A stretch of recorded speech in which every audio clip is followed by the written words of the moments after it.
Telangana Rising Global summit కు సర్వం సిద్ధమైంది.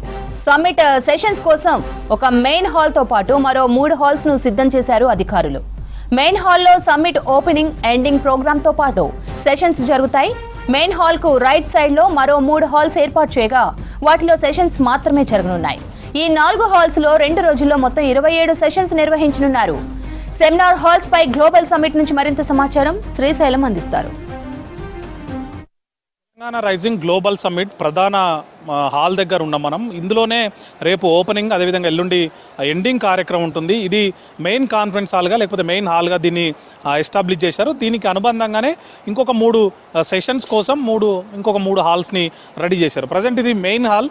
ఈ మెయిన్ హాల్లో ఇందులో ఇది స్టేజ్ మీద ఉన్న మనం ఈ స్టేజ్ మీద ఎవరైతే ఇప్పుడు ఓపెనింగ్ రోజు గవర్నర్ కానీ లేకపోతే సీఎం కానీ ఇతర డెలిగేట్స్ ఎవరైతే ఇంటర్నేషనల్గా వస్తారో వాళ్ళు కొంతమంది కూర్చోవడానికి ఇక్కడ చైర్స్ ఉన్నాయి. వెనకాల welcome to Telangana Rising Global Summit 2025 ఉంది.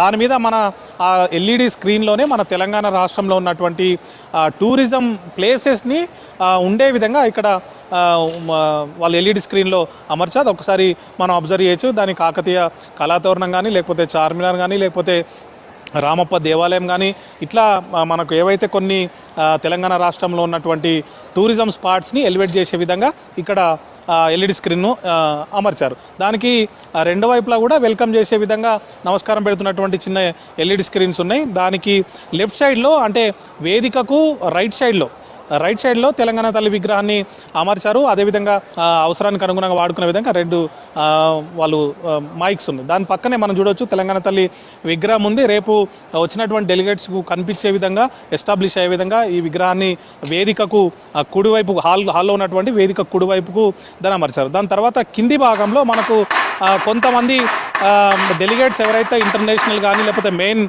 మంత్రులు కానీ లేకపోతే కేంద్ర మంత్రులు కానీ ఇతర రాష్ట్రాల సీఎంలు కానీ వచ్చినప్పుడు కూర్చోవడానికి అనుగుణంగా ఇక్కడ చైర్లను కూడా ఏర్పాటు చేశారు.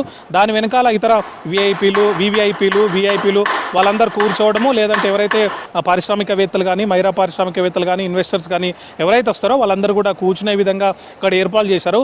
వెనకాల ఉన్న వాళ్ళకి కనిపించే విధంగా అదేవిధంగా వేదికకు 2 వైపులా ఎడమ కుడివైపుగా ఎల్ఈడి స్క్రీన్లను అమర్చారు. దాదాపు అంటే ఒక్కొక్క వైపున 4 చొప్పున ఎల్ఈడి స్క్రీన్స్ ఉన్నాయి. ఇటువైపు కూడా 4 చొప్పున ఎల్ఈడి స్క్రీన్స్ని ఏర్పాటు చేశారు. వచ్చిన వాళ్ళు ఒకవేళ మెయిన్ వేదిక మీద ఏం జరుగుతుందో కనిపించకుంటే కనుక ఆ ఎల్ఈడి స్క్రీన్లో మొత్తం ప్రోగ్రామ్ అంతా కూడా చూసేందుకు ఛాన్స్ ఉంటుంది. అట్లా ఈ మొత్తం మెయిన్ హాల్ అనేది అంటే రెడీ చేసినటువంటి సిచ్యువేషన్ మనం ఇక్కడ చూడొచ్చు. ఇది కూడా మొత్తం బ్లూయిష్గా ఉండే విధంగా ఈ ఏర్పాట్లన్నీ కూడా జరుగుతున్నాయి. దీనికి అనుబంధంగానే వేదికకు రైట్ సైడ్లో 3 హాల్స్ ఉన్నాయి. ఆ 3 హాల్స్లో కూడా సెషన్స్ జరుగుతాయి. ఈ మెయిన్ హాల్లో కూడా సెషన్స్ జరుగుతాయి. అంటే ఓపెనింగ్, ఎండింగ్ కార్యక్రమాలు ఇక్కడే ఉంటాయి. అవి తర్వాత మిగిలిన టైం అంతా కూడా సెషన్స్ ఇక్కడే నిర్వహిస్తుంటారు.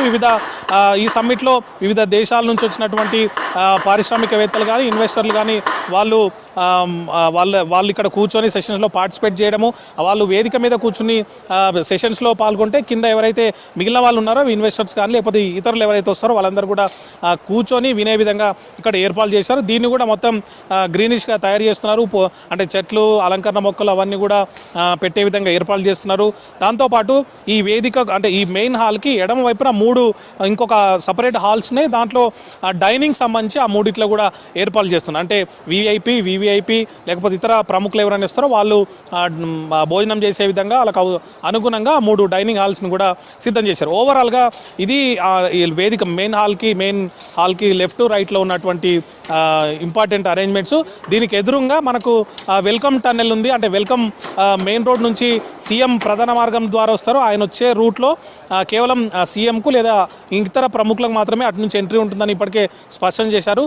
మిగిలిన వాళ్ళందరూ కూడా వేదికకు ఎడమ వైపు నుంచి వచ్చే విధంగా ఏర్పాటు చేశారు. బ్యాటరీ వెహికల్స్ ఉంటాయన్నారు. వాళ్ళందరినీ అక్కడ నుంచి నేరుగా తీసుకొస్తారు. వెహికల్ నేరుగా పార్కింగ్ ప్లేస్కి వెళ్ళిపోతుందని చెప్పి ఇప్పటికే ప్రకటించారు. సో వేదికకు ఆపోజిట్లో మనకు టన్నెల్ కూడా ఉంది, డిజిటల్ టన్నెల్ అనేది.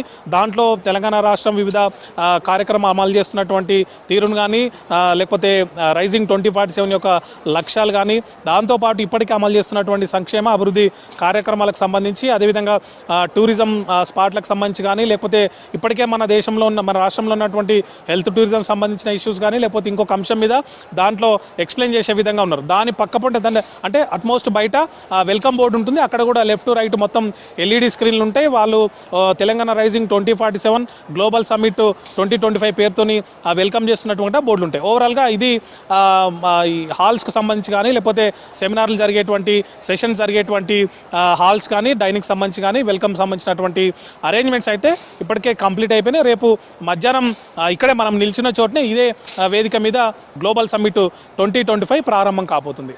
కెమెరామెన్ ప్రశాంత్తో శ్రీశైలం, V6 న్యూస్, హైదరాబాద్.